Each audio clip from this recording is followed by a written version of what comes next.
Ils nous bercent avec de vaines paroles, ils vous trompent, ils nous trompent, ils espèrent nous endormir, leur bouche crache du venin mortel. De leur passage, il ne reste que ruine et désolation, mes frères. Ne croyez pas que la colère de notre Seigneur les effraie, bien au contraire.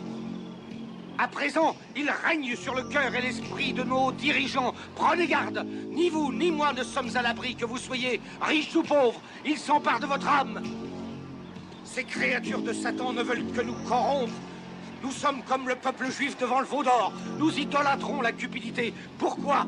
Pourquoi? Parce qu'ils nous guettent. Ils sont là tels des prédateurs devant leur proie. Car nous sommes des proies. Ils nous réduiront à l'état de larves. Dieu se vengera au jugement dernier. Alors, réveillez-vous, mes frères, avant que la colère de Dieu n'envahisse notre terre. Réveillez-vous!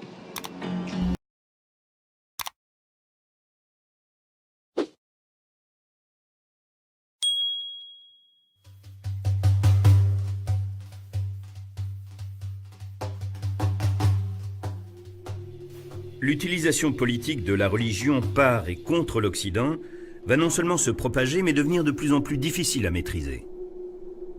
L'Amérique de Ronald Reagan se trouve face à un nouveau défi. L'Iran est frontalier du très stratégique détroit d'Ormuz.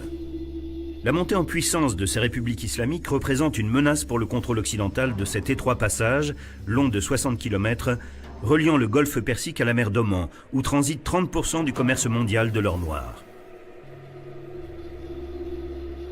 L'approvisionnement de l'Occident en pétrole est menacé et le prix du baril flambe déjà.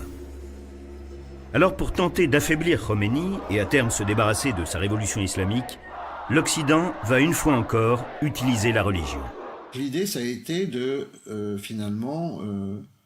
d'instrumentaliser tout de même cette vieille opposition entre monde arabe et monde persan, d'instrumentaliser cette vieille opposition entre sunnites et chiites, mais le résultat est catastrophique. Dans le monde musulman, l'opposition entre sunnites et chiites remonte à la succession contestée du prophète Mahomet. Un conflit qui provoque des guerres depuis 13 siècles et que l'Amérique va savoir réactualiser et utiliser.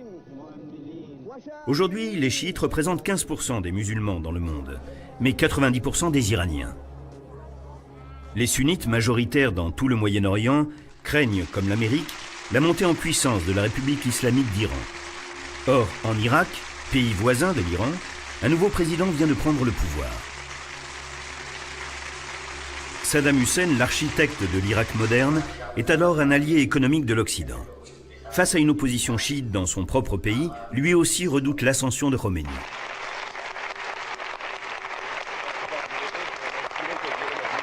Évidemment, on savait que Saddam Hussein n'était pas présentable, mais il était laïque, un militaire, socialiste. Il semblait tellement mieux que cet imam Khomeini qui haranguait les foules au nom de Dieu. Et donc, vraisemblablement, contrairement à ce que pensent les Iraniens, l'Occident n'a pas organisé la guerre ou n'a pas provoqué la guerre entre l'Irak et l'Iran. Mais dans un premier temps, évidemment, les Occidentaux ont soutenu Saddam.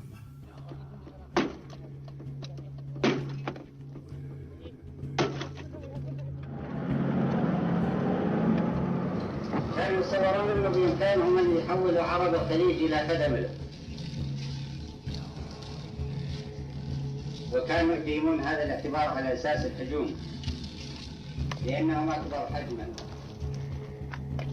Ce 22 septembre 1980, les troupes de Saddam Hussein commencent à envahir le sud de l'Iran. La guerre Iran-Irak vient de commencer. C'est la première guerre du Golfe et elle va durer 8 ans. C'est l'Irak qui a décidé de commencer cette guerre. Mais cette décision, en Occident, personne ne la regrettait. C'était là l'occasion sinon de renverser Khomeini, au moins de sérieusement l'affaiblir. Prétextant un désaccord frontalier datant de l'époque du Shah sur 3 îles du détroit d'Ormuz, Saddam Hussein profite du silence complice de l'Occident pour consolider son occupation du sud de l'Iran. Les Nations Unies condamnent l'Irak, mais n'exigent pas le retrait de ses troupes. Saddam Hussein continue ses offensives en toute impunité. Bien que laïque, lui aussi se met à se référer à la religion. Il baptise ses offensives Qadisiyya, en référence à la conquête au 7e siècle de la Perse par les Arabes sunnites. L'armée iranienne, décimée par sa propre révolution, ne parvient pas à riposter. Khomeini mobilise alors sa population civile. Saddam a envahi le pays et nos jeunes gens sont partis combattre et se faire tuer. Ceux qui ont fait cette guerre et ceux qui sont morts sont tous de vrais héros. La majorité d'entre eux partaient pour Dieu et au nom de Dieu. Ils menaient une guerre sainte, prêts à mourir en martyrs pour accéder au paradis. Ce sont ces termes religieux qu'ils utilisaient.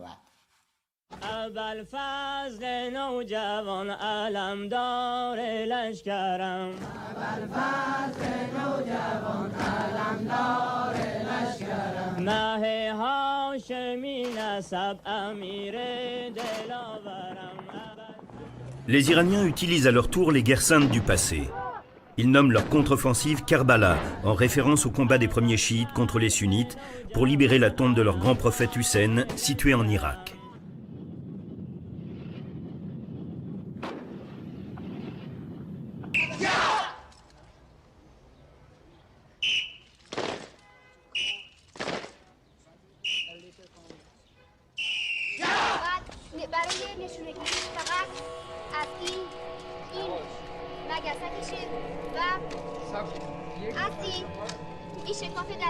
Pendant les années de guerre qui vont suivre, les hommes, mais aussi les femmes, les enfants, les vieillards, sont envoyés au front, persuadés que leur sacrifice ouvre les portes du paradis et prépare l'avènement du nouveau monde.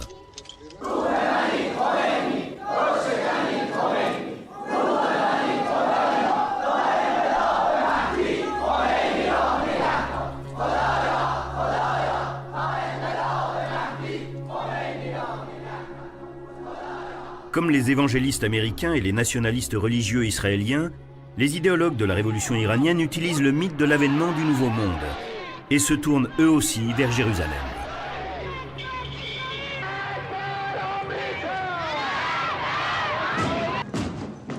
En se tournant vers Jérusalem, troisième lieu saint de l'islam, le but de Khomeini est de consolider sa révolution en séduisant tous les musulmans, les chiites comme les sunnites.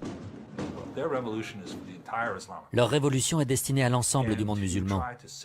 Et pour la vendre à l'ensemble du monde musulman, ils l'habillent des enjeux islamiques les plus fédérateurs.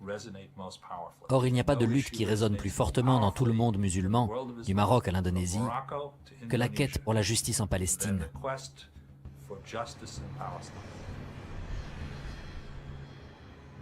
C'est l'invasion du Liban par l'armée israélienne en 1982 qui va apporter les arguments dont Khomeini a besoin pour exporter sa révolution.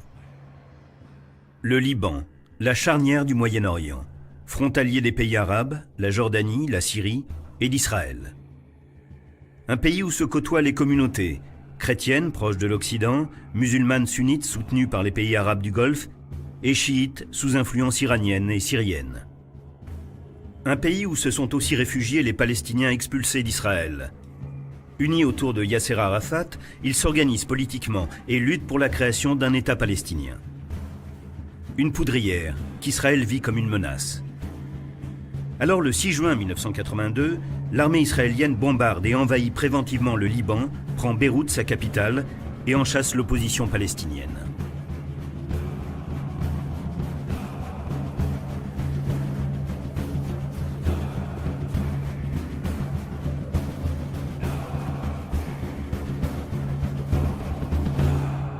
Trois mois après cette invasion, du 16 au 18 septembre 1982, pour venger l'assassinat du président libanais Bachir Gemayel, des milices chrétiennes se rendent coupables du terrible massacre des camps palestiniens de Sabra et de Shatila, situés dans une des banlieues de Beyrouth.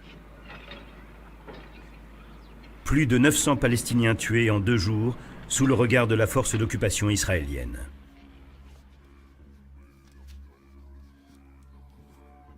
À cette époque, Akel Amieh est un des commandants militaires du Hamal, Espoir en libanais, le principal mouvement révolutionnaire des chiites du Liban.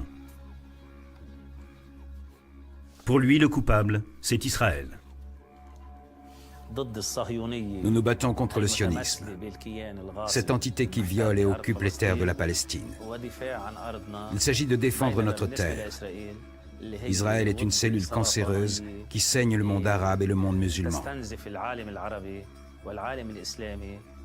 Si Israël n'existait pas, nous utiliserions les revenus du pétrole arabe pour le développement, et non pour des armes que le désert dévore sans qu'elles soient utilisées.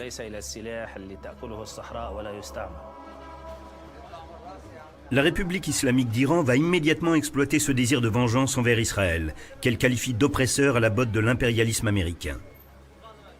L'Iran soutient la branche armée de la résistance libanaise. C'est la naissance du Hezbollah, le parti de Dieu.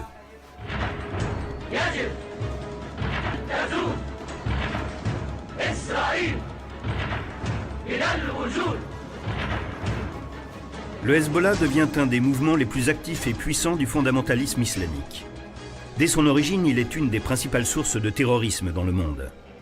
Prise d'otages, attentats suicides, les victimes se comptent par centaines.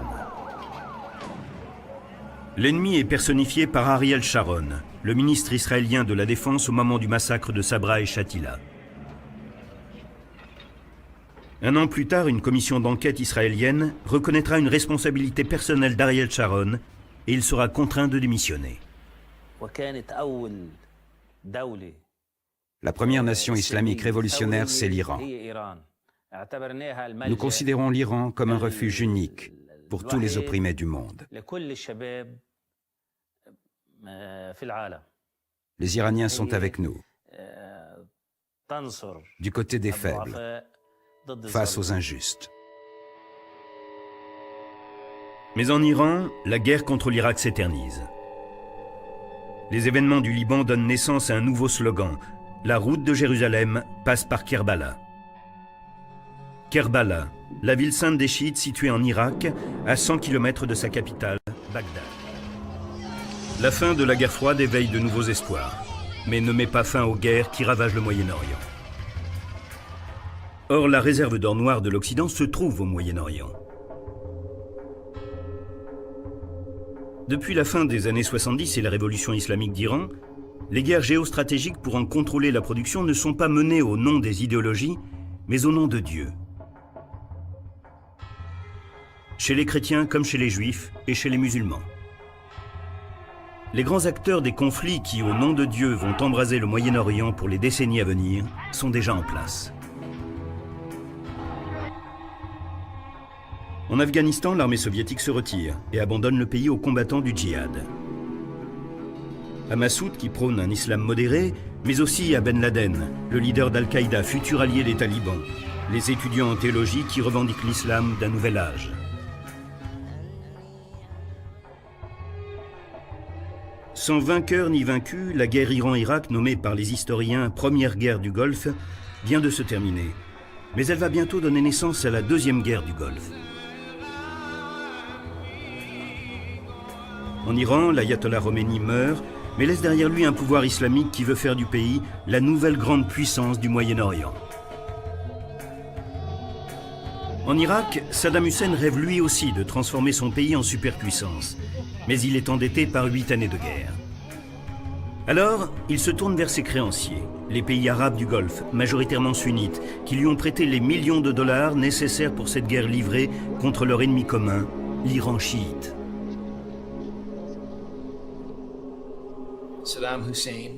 Saddam Hussein est retourné voir ses créditeurs, les gouvernements d'Arabie Saoudite et du Koweït.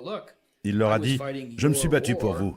La moindre des choses, c'est d'oublier mes dettes et de remettre les compteurs à zéro. » Les Koweïtiens refusent. Ils lui répondent « Pas question. Nous vous avons prêté cet argent, il faut nous le rembourser. » Alors Saddam Hussein décide de résoudre lui-même le problème.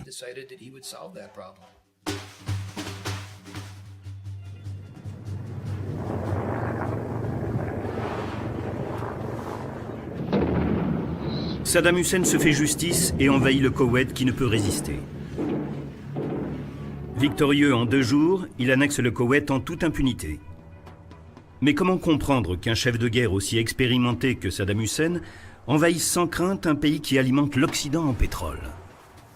Car cet acte d'agression va déclencher la deuxième guerre du Golfe et emporter le Moyen-Orient dans un nouveau cycle de violence. Pour comprendre, il faut remonter à la célèbre conversation entre notre ambassadrice et Saddam Hussein. Ses instructions de Washington étaient incomplètes. Elle lui a donné une fausse impression sur la manière dont l'Amérique réagirait. Quelques jours avant l'invasion du Koweït, Saddam Hussein rencontre April Glaspie, l'ambassadrice des États-Unis en poste à Bagdad. La teneur de leur conversation a depuis été rendue publique. Voici ce qu'elle lui aurait dit. J'admire vos efforts pour reconstruire votre pays. Je sais que vous avez besoin de fonds. Nous n'avons pas d'opinion à émettre sur un conflit entre pays arabes comme celui concernant vos désaccords frontaliers avec le Koweït. Elle n'a certainement pas exprimé d'opposition à une intervention militaire. Elle ne l'a pas fait. La question est de savoir s'il s'agissait d'un feu vert à l'invasion. À mon avis, elle a simplement mal conduit l'entretien. Quoi qu'il en soit, à la place de Saddam Hussein, il était certainement tout à fait possible d'interpréter cela comme l'affirmation que les États-Unis ne réagiraient pas.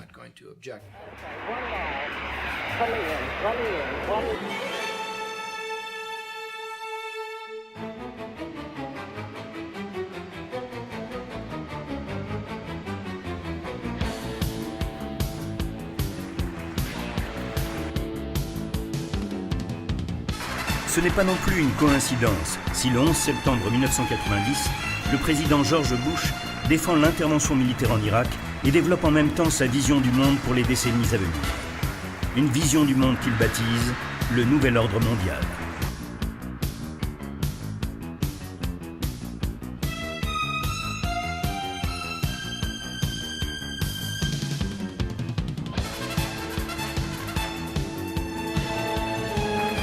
A new world order can emerge, a new era.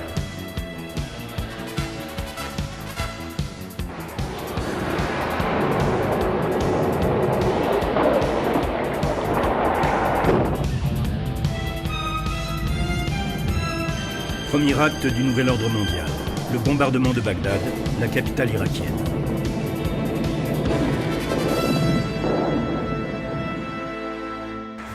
A new world order can emerge, a new era. Les États-Unis ont-ils piégé Saddam Hussein en fabriquant un prétexte idéal pour se débarrasser de leur ancien allié devenu trop ambitieux? En 6 mois, les États-Unis organisent la riposte. Dès l'automne 90, ils mettent en place une coalition de 34 pays, occidentaux, arabes, et même des pays de l'ancien bloc soviétique. Plus de 900 000 hommes vont être envoyés dans le Golfe.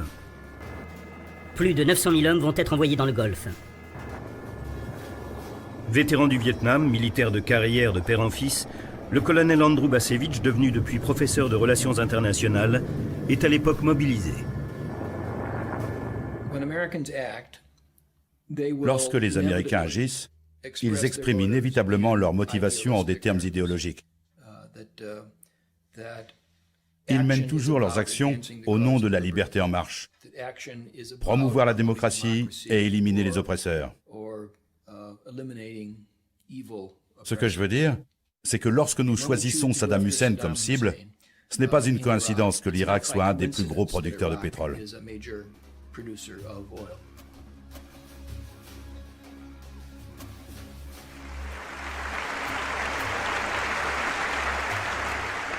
Ce n'est pas non plus une coïncidence si le 11 septembre 1990, le président George Bush défend l'intervention militaire en Irak et développe en même temps sa vision du monde pour les décennies à venir.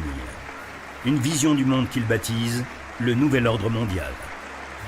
A new world order can emerge, a new era, freer from the threat of terror, stronger in the pursuit of justice, and more secure in the quest for peace.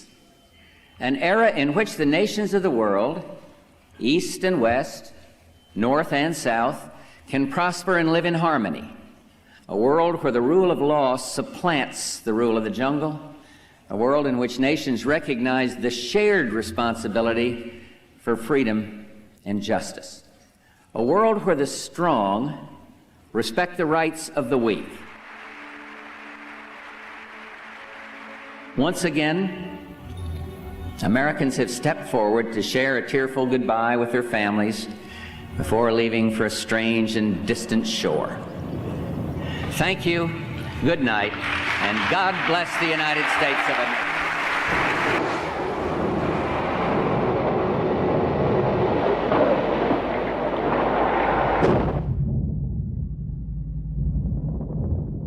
Premier acte du nouvel ordre mondial, le bombardement de Bagdad, la capitale irakienne.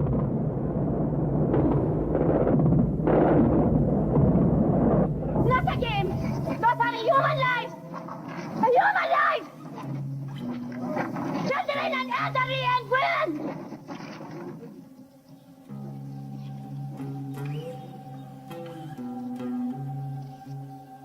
Pour beaucoup d'Irakiens, ce bombardement n'est pas vécu comme une aide apportée par les puissants aux plus faibles. Il est vécu comme une humiliation, dont l'onde de choc résonne à travers tout le monde musulman. Le Koweït est rapidement libéré. Les troupes irakiennes se retirent fin février 91 en mettant le feu aux 732 puits de pétrole koweïtiens. Un gigantesque sabotage qui provoque une des plus grandes catastrophes écologiques du Moyen-Orient. La réponse de Saddam Hussein à l'Occident. Ne veut-il pas ainsi montrer que pour lui, le moteur du nouvel ordre mondial américain n'est ni Dieu, ni la démocratie, ni la paix, mais le pétrole.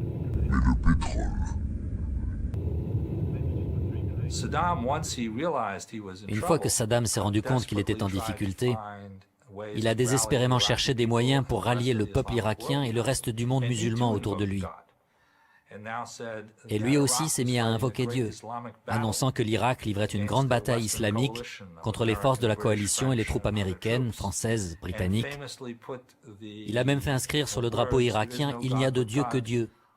Il n'y a de Dieu que Dieu. Ça n'avait jamais été fait. Ça n'avait jamais été fait. Comme Khomeini lors de la guerre contre l'Irak, Saddam Hussein instrumentalise à son tour le problème palestinien. Pour gagner le soutien d'une majorité de musulmans, il tourne ses missiles contre Israël et leur envoie des Scuds. Il tourne ses missiles contre Israël et leur envoie des Scuds. Une stratégie qui ne parvient pas à rallier les autres pays musulmans à sa cause, mais qui galvanise ses troupes pour résister à la puissante armée américaine.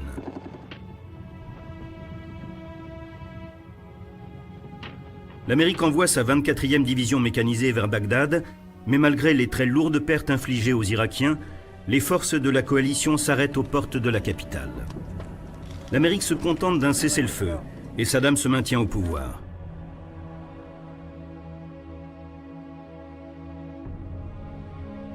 Un drame pour les populations chiites, une des minorités religieuses d'Irak que la coalition a réussi à soulever contre Saddam Hussein et qu'elle abandonne.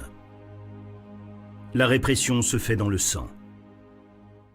Saddam Hussein a pu survivre. Face à cela, les gens de Washington ont dû trouver une réponse à la question « Comment répondre à cet échec ?»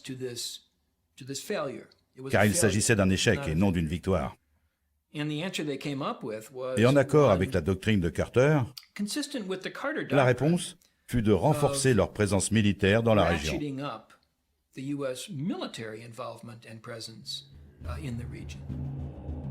Acte 2 du nouvel ordre mondial. Pour consolider sa mainmise sur le Moyen-Orient, l'Occident utilise cet échec apparent. Il impose à l'Irak un contrôle de son espace aérien, et l'armée américaine installe durablement ses bases en Arabie Saoudite, aux portes de la Mecque.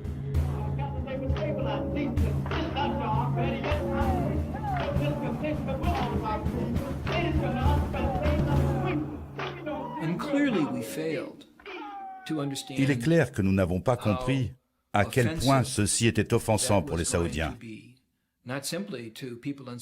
mais aussi pour tout le monde musulman. Nous avons offert à Oussama Ben Laden un grand cadeau.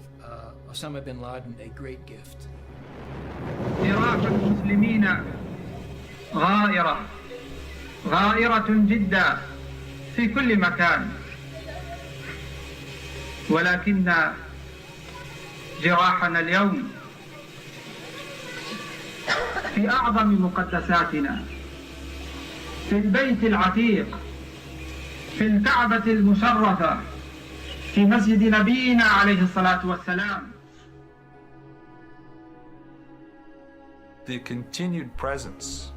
La présence continue des troupes occidentales, en particulier en Arabie Saoudite, s'est transformée en cri de ralliement pour les islamistes et les djihadistes. Al-Qaïda s'est mis à utiliser l'argument que les 3 lieux de l'islam étaient maintenant sous occupation. 3 lieux de l'islam étaient maintenant sous occupation. La Mecque et Médine par les forces américaines en Arabie Saoudite et Jérusalem par les forces israéliennes en Palestine. Et cet argument très puissant, selon lequel les forces étrangères contrôlaient maintenant les 3 lieux sacrés de l'islam, Al-Qaïda a su l'utiliser pour trouver du soutien parmi une minorité de musulmans. Mais une minorité prête à commettre des actes kamikazes et de terrorisme.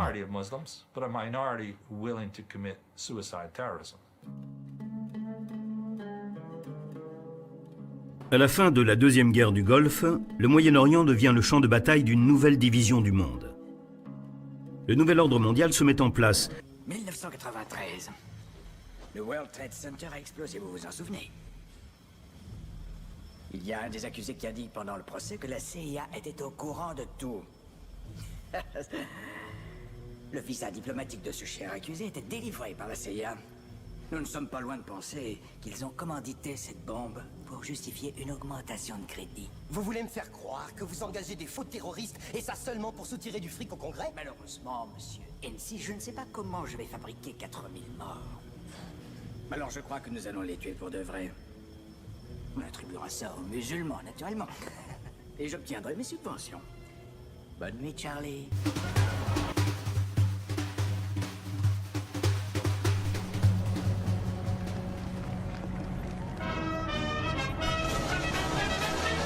Aux États-Unis, les démocrates perdent les élections face à George Bush fils.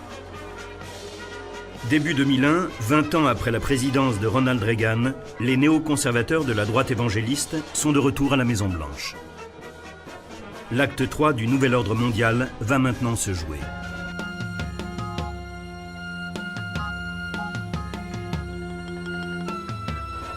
L'acte 3 du nouvel ordre mondial va maintenant se jouer.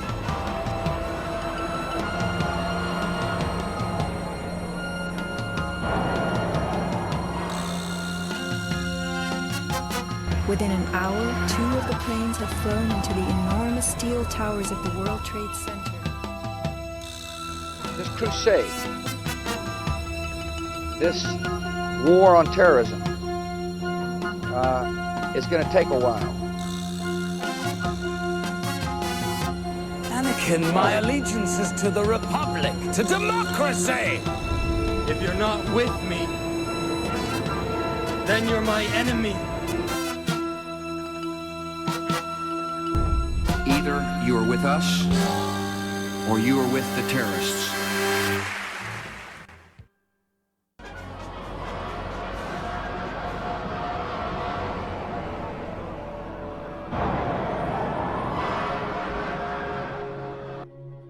« 11 septembre 2001.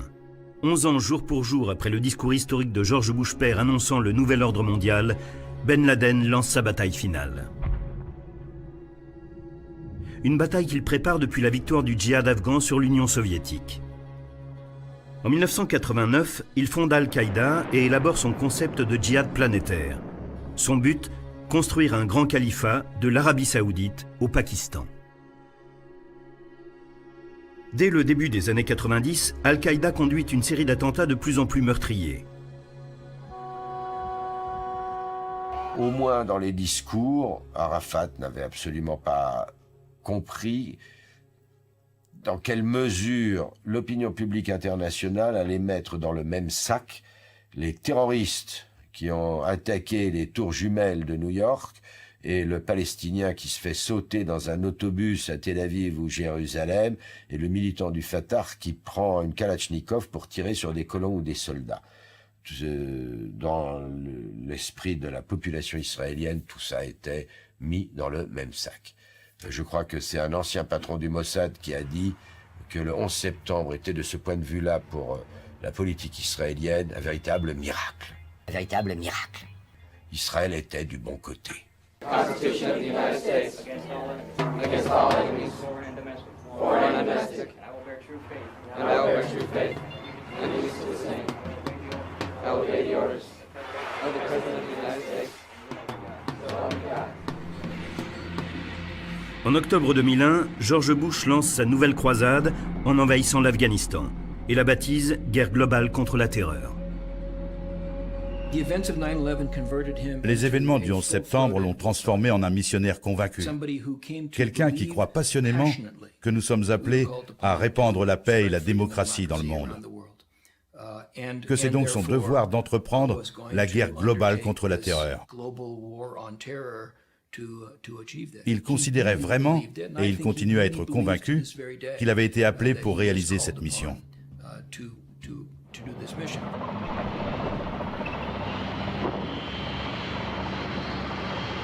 But officiel de l'invasion, débarrasser le pays des talibans, anéantir Al-Qaïda et capturer Ben Laden, mort ou vif.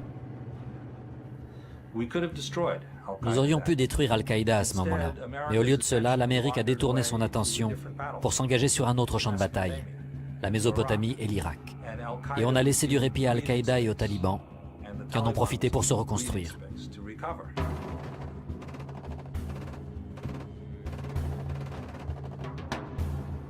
Les États-Unis se détournent de l'Afghanistan et décident d'envahir l'Irak. Officiellement, pour débarrasser le pays de Saddam Hussein et de ses armes de destruction massive, faire la guerre au terrorisme, traquer Al-Qaïda et rétablir la démocratie. La troisième guerre du Golfe commence. The transition from dictatorship to democracy will take time, but it is worth every effort.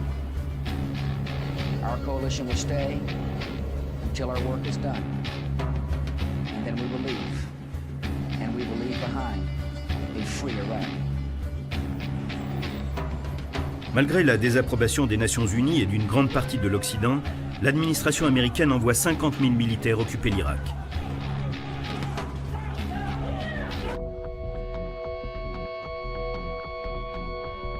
Mais après 2 ans de guerre, tout bascule. L'intervention militaire américaine permet de renverser Saddam Hussein, mais on ne trouve pas d'armes de destruction massive.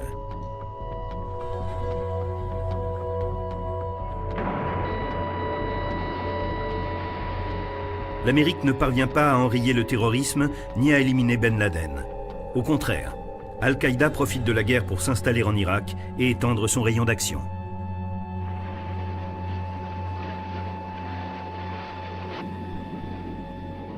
Au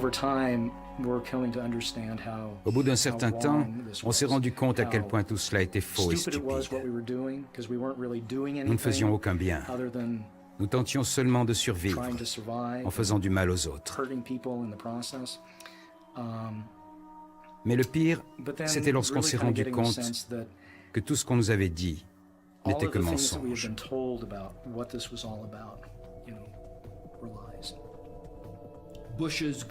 La guerre globale contre la terreur menée par Bush a été mal envisagée dès le départ. La guerre contre l'Irak a été inutile et mal gérée. En 7 ans de guerre, on parle au minimum de 100 000 morts irakiens, dont 60% de civils tués par les forces d'intervention.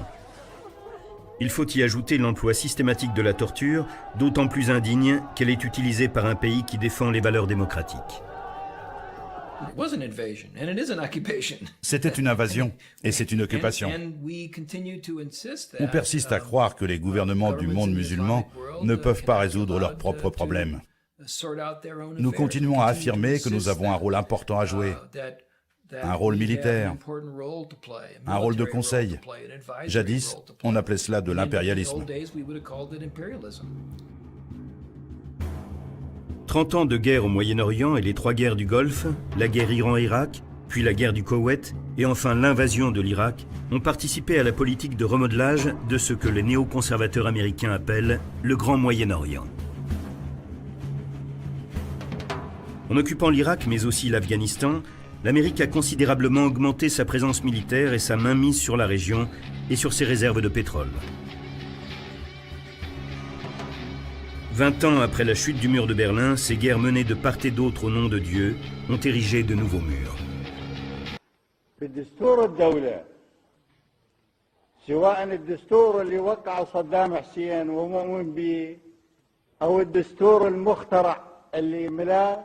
المستشار الأمريكي على العراقيين.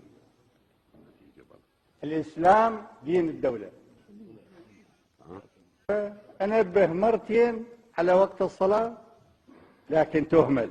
لا لم تهمل لكن الشاهد كيف ما تهمل؟ لا يمكن مقاطعة كيف يؤجل رب العالمين يؤجل حق رب العالمين ويسمع لإفادة لم أمارس المحاماة. أنا تعرفوني أحط نقاط على الحروف في السياسة وفي غير السياسة.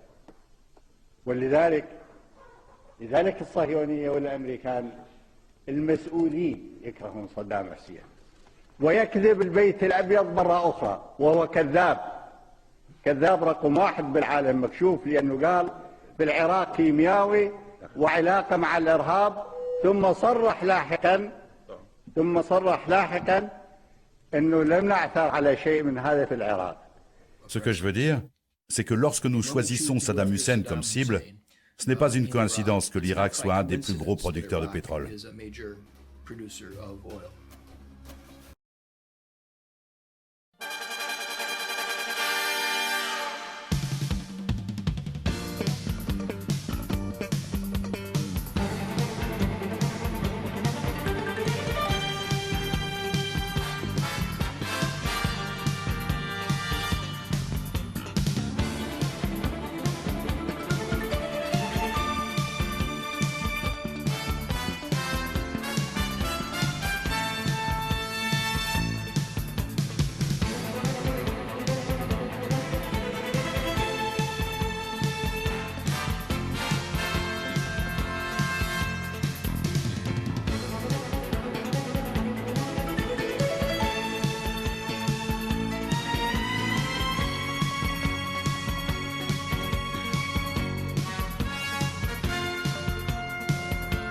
En place un système monétaire qui les fera prisonniers pour toujours et qui mettra leurs enfants en faute et en dette.